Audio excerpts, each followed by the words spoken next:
So mga idol, ito dumating na yung ating bouquet na in-order mga idol. Ayan. Ito ireregalo natin to kay Mrs. mga idol. Tingnan natin kung anong magiging reaksyon niya pag binigyan natin siya nito ng bouquet na to mga idol.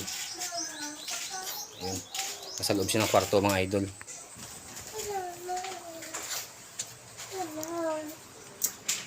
Babatiin siya natin ng Happy Valentine's mga idol. Oy Nine!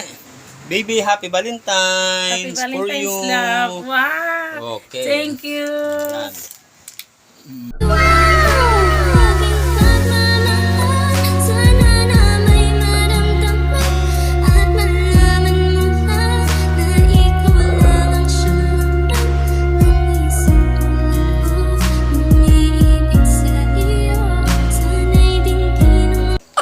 Happy Valentine's ulit. Thank you, love.